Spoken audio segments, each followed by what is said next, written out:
Modern self-help is a lie. It's designed to manage your weakness, to cope with it, to put a comfortable blanket over the shivering parts of your soul. It sells you a lifetime subscription to being fragile. But what if the goal was never to manage weakness, but to systematically hunt it down and kill it forever? 2,000 years ago, a group of thinkers discovered a set of mental laws, a psychological operating system so brutal and so effective that it forged emperors from slaves and turned terrified soldiers into calm legends. They didn't believe in safe spaces. They believed in building a fortress inside the mind that no amount of external chaos could ever breach. And today I'm not going to share feel-good quotes. I'm going to give you the 7 ancient Stoic laws that were designed to be weapons. Weapons you can use to eliminate your weakness permanently. This journey begins not in the world, but in the chaotic landscape of your own mind. The first law is the bedrock, the foundation upon which your inner fortress will be built. It's called the dichotomy of control. But that's a clinical term for a revolutionary idea, the radical acceptance of your own powerlessness. Imagine drawing a circle around yourself. Inside this circle is everything you have absolute control over. Your beliefs, your judgments, your choices, your attitude, your will. This is your kingdom. Everything outside that circle, what other people think of you, the economy, the weather, your health, even the outcome of your best efforts, is utterly, completely, and forever outside of your control. Weakness is born from the friction of trying to control the uncontrollable. It's the anxiety you feel trying to force someone to like you. It's the frustration of screaming at traffic. It's the despair you feel when an outcome you worked for doesn't materialize. The Stoics saw this not as a character flaw, but a strategic error. You are wasting your energy, your life force, fighting battles on foreign soil you can never win. The first law commands you to declare a truce. Let the outside world rage. Let people judge you. Let circumstances be unfair. Your life's work is not to change the storm, but to become the unbreakable mountain that the storm crashes against. Every ounce of energy you reclaim from the uncontrollable is another stone in the wall of your inner citadel. When you are insulted, you recognize the words are external, but your choice to feel hurt is internal. You control that choice. When you fail, the event itself is external, but your decision to see it as a lesson or a defeat is internal. You control that decision. This isn't about passivity. It is the ultimate strategic allocation of your power. You stop being a leaf in the wind and become the wind itself, moving only where you choose to move within your own kingdom. From this foundation of radical focus, the second law emerges, and it is perhaps the most demanding. It is called amor fati, a love of one's fate. It doesn't just ask you to accept what happens, it commands you to love it, to embrace it as if you had chosen it yourself. This is the Stoics' secret alchemy. They believed that the universe is a perfectly ordered whole, a concept they called the logos. Therefore, everything that happens, no matter how painful, tragic, or inconvenient, is a necessary and integral part of that perfect order. To wish for something to be different is to wish for the entire universe to be flawed for your personal convenience. It's an act of supreme arrogance. Weakness whispers to you, this shouldn't be happening. This is unfair. Strength forged by amor fati looks at the very same event, a betrayal, a loss, a failure, and says, this is what I need. This is the precise challenge required for my growth. I will not just endure this, I will love it for the strength it is forging within me. Think of the blacksmith plunging a piece of steel into the fire. The steel does not wish for cool water. It understands that the searing heat and the crushing hammer are what transform it from a lump of iron into a sword. Your weaknesses are your fire and hammer. Your struggles are not punishments, they are assignments. Amor fati is the conscious decision to see the world not as something happening to you, but as something happening for you. It is the ultimate antidote to victimhood. A victim is defined by their resistance to what is. A Stoic warrior is defined by their embrace of what is, turning poison into medicine and obstacles into fuel. It is an active, aggressive love for your reality in all its brutal and beautiful detail. It is the understanding that the fabric of your life, with all its tears and knots, is the perfect tapestry. You see, this isn't just philosophy, this is psychological technology. The Stoics understood that the human mind clings to narratives. By consciously creating a narrative where everything that happens is for your own good, you are performing a kind of self-hypnosis. You are hacking your own perception of reality to make yourself immune to despair. The third law provides the practical training for this mindset. If amor fati is the love of fate, this law is the preparation for it. It is premeditatio malorum, the premeditation of evils. Every morning, the Stoic would not practice positive affirmations, but negative visualizations. They would sit in quiet contemplation and vividly imagine everything that could go wrong in their day. They would imagine losing their wealth, their reputation being slandered, their loved ones being taken from them, even their own death. This sounds morbid, but it is a psychological vaccine against shock and despair. Weakness thrives on surprise. It's the unexpected blow that shatters our composure. By meditating on potential disaster, the Stoic does two things. First, they rob misfortune of its power of surprise. When something bad does happen, their mind has already walked that path 100 times. The response is not, "Oh no, I can't believe this is happening," but, "Ah yes, I have prepared for this."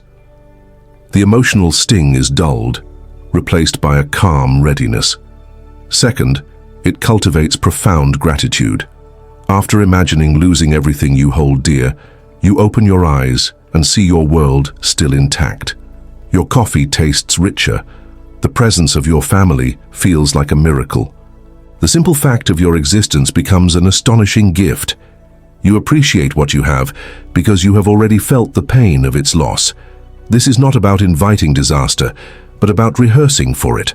A pilot spends countless hours in a flight simulator practicing for engine failures, not because they want the engine to fail, but so that if it does, their actions are automatic, calm, and precise. Premeditatio malorum is your life simulator. It trains you to separate the event from the emotional catastrophe we attach to it, allowing you to face real hardship, not with panic, but with the cool, collected mind of a warrior who has already drilled for this exact scenario. With the internal mind fortified, the Stoic turns his gaze outward, applying these laws to the world of action and interaction. The fourth law is about perspective, a tool to shrink your ego and dissolve your anxieties. It's called taking the view from above. In his meditations, the Emperor Marcus Aurelius would practice this constantly. He would imagine himself rising up from his body, looking down upon his city, then his country, then the entire continent, then the earth itself, a small blue marble suspended in the black silent vastness of space. From this cosmic perspective, he would then try to locate his own problems. The argument he had with a senator, the impending battle with a barbarian tribe, his own personal worries, from this vantage point, they become impossibly small, like dust motes in a sunbeam. This practice annihilates the ego. The ego is the source of so much of our weakness. It tells us that our problems are the most important problems in the world, that our pain is the most significant pain. The view from above reveals this for the lie it is.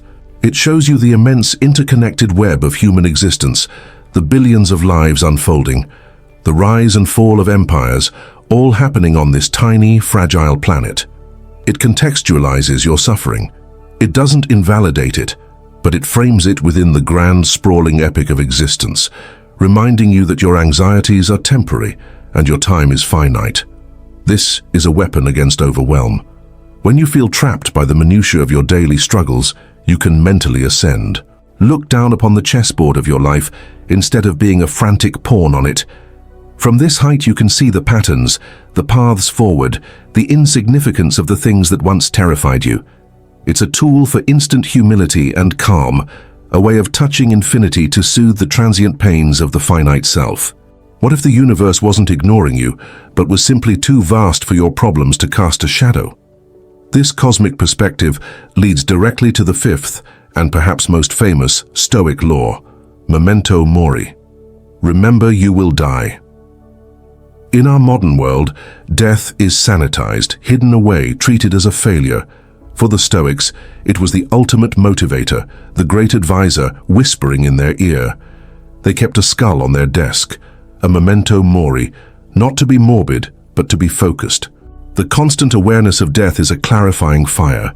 It burns away everything that is not essential. Weakness is often rooted in procrastination, in the fear of taking risks, in caring too much about the trivial opinions of others. Memento mori is the cure. Will this argument matter on your deathbed? Will the fear of embarrassment prevent you from pursuing your true calling when you know your time is a dwindling resource? Will you waste another day on meaningless distractions when the final bill is coming due? The answer, in the face of oblivion, is almost always a resounding no. Death gives life its urgency and its meaning. It is the hard deadline that forces you to prioritize what is truly important. It is the ultimate antidote to the fear of failure, because in the end we all face the same fate. So you might as well live boldly. You might as well speak your truth. You might as well love with all your heart and build something that matters. Memento mori is not about fearing the end. It's about using the inevitability of the end to create a masterpiece of the present. It turns your mortality from a source of existential dread into your most powerful tool for a life of purpose, courage, and action. Every day is a gift, a bonus round, and you are commanded to live it with the intensity and virtue of a person who will not be here tomorrow. James Stockdale, a pilot shot down over Vietnam, was held as a POW for over 7 years. He was tortured more than 15 times. What did he credit his survival to? Not hope, but the Stoic laws he had studied. He said hope was for the weak. He practiced premeditating torture, focusing only on his internal responses, turning the obstacle of his imprisonment into the very thing that made him unbreakable. His captors could break his body, but they could never, ever touch his mind. This ability to transform adversity is the heart of the 6th law. The obstacle is the way. This was the personal motto of Marcus Aurelius, and it is the most active and combative of the Stoic principles. Where others see a barrier, the Stoic sees a path. Where others are stopped by a problem, the Stoic uses the problem itself as the raw material for their solution. Weakness sees a dead end and gives up. Strength asks, how can I use this? The obstacle is not something to be avoided or endured, but something to be embraced and inverted. A rude person is not an annoyance. They are a training partner for your patience. A sudden financial loss is not a disaster. It is a lesson in resilience and creativity. A physical injury is not a curse. It is an opportunity to cultivate mental fortitude. This law demands a radical reframing of every negative event in your life. It's not about pretending the obstacle doesn't exist. It's about seeing it clearly in all its difficulty and then finding the hidden advantage within it. The wind that blows out a candle can also fuel a wildfire. The obstacle is the wind. The choice of whether to be the candle or the fire is yours. This principle turns life from a series of unfortunate events into a continuous training ground. Every challenge becomes an opportunity to practice a virtue: patience, courage, creativity, humility. When you truly integrate this law, you become antifragile. You don't just survive shocks, you actually get stronger from them. You start to almost welcome obstacles because you know that within each one lies the seed of a future strength you could not have cultivated any other way. The path to your goal is not around the obstacle is the path. What if your greatest weakness wasn't a flaw but a compass? A flaw you are meant to overcome, pointing directly at the virtue you are meant to build. What if your fear of public speaking was a compass pointing towards courage? What if your impatience was a compass pointing towards tranquility? The Stoics believed this. Your weakness shows you the work that needs to be done. Finally, we arrive at the 7th law, the culmination of all the others. It is the goal, the fortress you have been building with every law. It is the concept of the inner citadel. The Stoics believed that through the disciplined practice of these laws, you could construct a fortress within your mind, a place of ultimate safety and tranquility that no external event, no matter how catastrophic, could ever penetrate. Your inner citadel is built from the stones of what you can control. It is fortified by a love of fate. It is scouted through the premeditation of evil. It is given perspective by the view from above. It is given urgency by the memory of death, and its walls are built ever higher by using obstacles as its very foundation. This is your sanctuary. When the world becomes too chaotic, when people betray you, when your plans crumble into dust, you can retreat into your inner citadel. In this space, you are the supreme ruler. Here your judgments are rational, your mind is clear, and your soul is at peace. This is not an escape from reality. It is a strategic retreat to a position of unassailable strength from which you can engage with reality on your own terms. Weakness comes from being emotionally homeless, of having your sense of self-worth and peace dependent on external conditions, a good job, a stable relationship, the approval of others. When those things are threatened, you are threatened. But when you have built your inner citadel, your home is within you. You can lose everything, your job, your wealth, your reputation, and yet you remain whole because the core of you, the ruling faculty of your mind, remains untouched, secure behind walls of your own making. This is the ultimate freedom. It is the end of weakness, because you have finally understood that nothing external has any real power over you. The world can do its worst, but inside your citadel, you remain, and will always remain, unconquered. So there they are. 7 laws, not as a collection of interesting ideas, but as an interconnected system for the complete and total annihilation of weakness. You begin by drawing the circle, reclaiming your power by focusing only on what you can control. You learn to love your fate, transforming every event into a tool for your own growth. You rehearse for disaster so that you are never surprised, only prepared. You zoom out, taking the view from above to shrink your ego and your problems. You remember your own death to live a life of urgency and purpose. You learn to see every obstacle not as a barrier, but as the very path you must walk. And through the practice of all these, you build it, your inner citadel, the untouchable fortress of your mind. This is not a path of comfort. It is a path of fire and discipline. It is the choice to stop being a passive recipient of your circumstances and to become the architect of your own character. The world will continue to be chaotic and unpredictable. People will continue to be disappointing. Hardship will come for you. That is a guarantee. But whether it shatters you or strengthens you is not guaranteed. That is a choice. These laws are your tools to make that choice consciously, to forge a soul that is not just resilient, but truly unbreakable.